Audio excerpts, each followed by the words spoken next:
just want to thank you for joining me today on our next conversation about leadership and mentorship and all of the things associated with the millennial generation.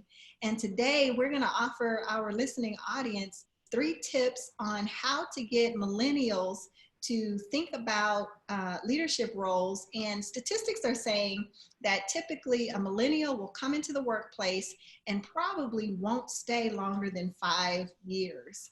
It's rare to, to see that happen. Would you agree? 100%. It's very rare. With the way of the world today and how competitive the world is, it's massive competition, not only in the corporate world, but in the gig economy as well. So, with millennials having the entrepreneurial mindset, because I'm an entrepreneur myself, with that mindset that we have, we not only look to say, hey, we want to stay here for about 5 years, maybe save up money, or maybe learn as much as we can, and being able to go apply that to our own business, right? To how we do business, how we interact with customers, how we cold call, how we door knock, right? How we market our brand as well, how we reach our target audience. So that's a unique way. I believe that millennials do not go into corporate America anymore looking to keep a long-term relationship, but to get what they can get and get out. Well, the downside of that is these organizations and corporate environments with long-term longevity in the business, they're failing in their efforts to come up with a solid succession plan, because we've got a new generation of people entering into the workplace with that mindset. And so the purpose of this is to see how can we make a pivot? How can we shift so that we can get the best of both worlds? We want millennials to feel like, they have an opportunity ahead of them staying with the organization. But at the same time, we don't want to crush that millennial spirit that makes you who you are and what we value about you coming into the workplace. So statistics are also saying that health and wellness is really important to millennials when they come into the workplace. Would you agree with that? Absolutely, 100%. In that, social media is the driving force for everything.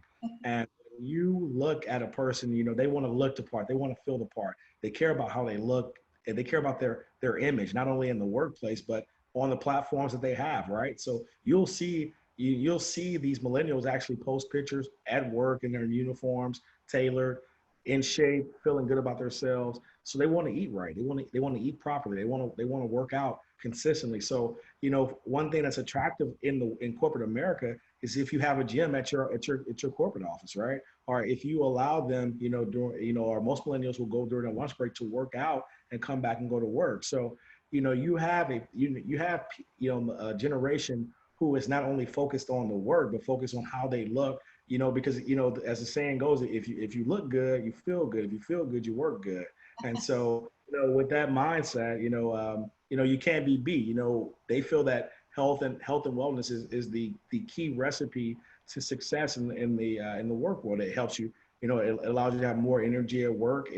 Statistics will show, being in shape and being healthy will allow you to perform at a higher level, will allow you to really understand certain things that you would not understand if you didn't work out, you didn't apply, good healthy tips, good healthy food, to your mind, to your body. And so there's so many things that we look at, that millennials look at to say, hey, this is how I can perform at my best. And one would be health and wellness.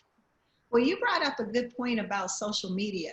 I mean, I've never seen people be so into themselves, taking pictures, selfies, and filling up their Instagram pages and putting stories out there on Facebook. All of that I think is feeding into what you're saying about the health and wellness, and it needs to be incorporated into the workplace. But the other thing that needs to be incorporated a little bit more into the workplace is the allowing the use of technology. I can recall, even at my stage in my career where I've transitioned to writing notes on my phone, or maybe I'm using technology to do something that traditionally wasn't done that way. Yeah. And there's kind of like a taboo when you pull your phone out and you start using it in the middle of a meeting or a discussion. Yeah. Have you experienced that? Yeah, I remember, being 25, being a branch manager trainee at a company. And, my boss was against, don't pull out your phone. Why are you on your phone? Why are you, you're doing these things? And I'm like, man, this is how it's my livelihood. This is how I reach people. This is how I can connect with people. But Yeah. now, that was frowned upon back then. But the way of the world now, I do everything from my phone. I send emails from my phone. I send out calendar invites. I schedule Zoom meetings, right?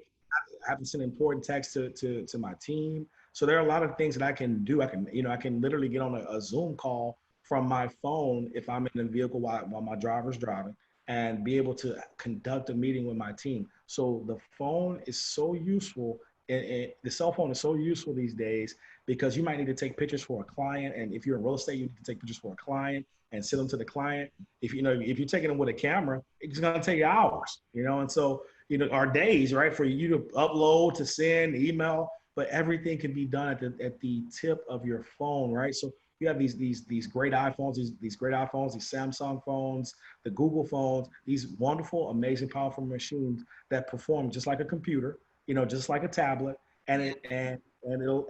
the best part about this is with you 24/7. So Well, you're able to.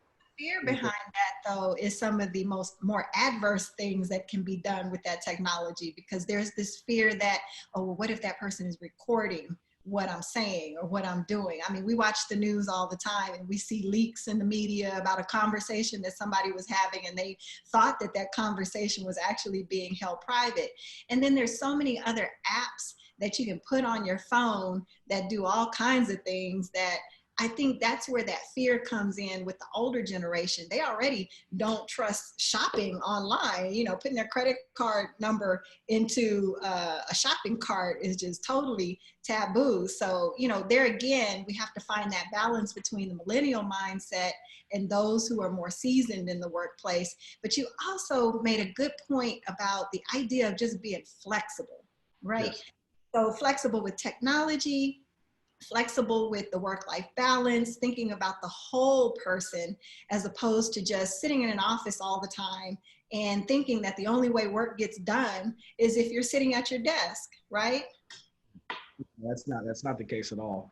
Especially, based on you being an introvert or extrovert, right? So many factors can go into this, and that's just a piece, Yeah. right? But I think it's super important to maintain a happy employee by having flexibility, for allowing them to be maybe at the office, a certain amount of days, then working from home a certain amount of days, right? Or even doing 4 days at the office, 1 day at home. You want to be able to allow the employee to be able to escape what the office environment may look like. Yes, it may be positive, it may be negative, it may have its flows, but you want them to be able to have a place to where they can just clear their head. They're not in the chaos of what work may look like on a consistent basis, because millennials work really hard. They care about how they perform, and so those things can get stressful. So if you allow them to get away from that environment and maybe work at a coffee shop, like I said, maybe work from home, and allow them to perform, you will see a much more motivated employee. You will see a employee who performs at a higher level, where you get better results. And I'm Yeah. telling you, the data will show that. If you're at a office 5 days a week, and it's stressful, it's a stressful environment. Some days you're not going to perform at the highest level. But if you give them that platform and that flexibility to say, hey, 3 days in the office, 2 days, 2 days, Yeah. flexible, maybe going to see a client, maybe being out in the field, working with these clients, then you give them an opportunity to see, hey, I don't have to be in the chaos. I feel good about where I am today. I get to wake up at home and work from home, right? I get to enjoy who I am at home today, right? I can let my hair down and just be me and work in my own and comfortable environment. Yeah, but you bring up another point when you say working at the highest level, because millennials tend to be very entrepreneurial. Yeah. And obviously your evidence of that being the executive director of your own nonprofit organization.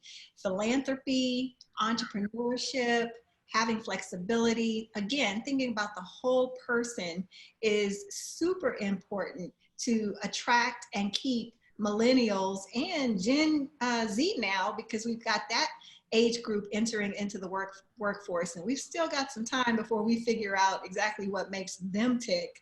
But having your own nonprofit organization, and I want to encourage our listening audience too to learn more about mission transformation. Donate, become a volunteer, any way you can engage in the philanthropy that's being done through the organization. I highly encourage that. Thank you. Thank you. And for me, as an entrepreneur, I worked in corporate America, Right. and I did that, for 7 years of my life. But, I going into those jobs, I just wanted to learn, and I wanted to learn from the best. I wanted to be around the best. So that day when the time came for me to pursue my own endeavors, that I was prepared to look at myself as a young leader and say, okay, I'm aware of what the health and wellness looks like. I'm aware of what flexibility looks like, right? How am I going to allow my team to work, right? So they have the flexibility to work from home. They have the flexibility to be at the office, right? Social media. We do everything from our phones. Like, we record our work, right? We have a YouTube channel. We have our social media platform. So it is an environment where the whole person can be everything they want to be. And that's what millennials want to be. They want to be everything. We want to be everything. We want to be in shape. We want to have the flyest social media pages. And we want to be able to move around when we want to move around, and that flexibility is key as well. So we do not live in a world anymore where people want to be confined to just an office space all day. People build brands based on social media, technology, right? Phones. Yeah. They put it on flexibility of learning different environments, cultures, diversity. And health and wellness, being able to work out, being able to eat properly, to weight train properly, so they can be the very best version of who they are. I, as a millennial, want to be the very best version of who I can be, and those three factors matter. If I'm not working in an environment that I'm happy in, if I'm not feeling good about my health and how I look, and if I'm not able to access my phone to be able to show the world how much I care about what I do, I'm not going to be satisfied. Yeah, and you're out of there. So I'll tell you, you have certainly energized this Gen Xer. I'm glad I can. And I'm so glad to be working with you and for us to be partners and teaming up on conversations like this, because I think we have a lot to share with the listening audience in just an engaging way. So thanks again for joining the Table Salt Group, and I wish you and Mission Transformation all the best, and look forward to seeing you next time.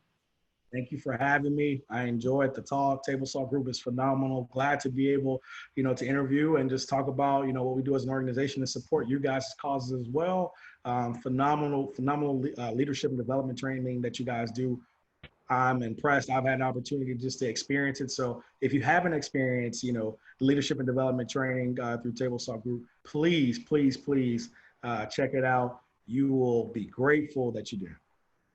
Thank you, Julius. We'll see you next time. Bye.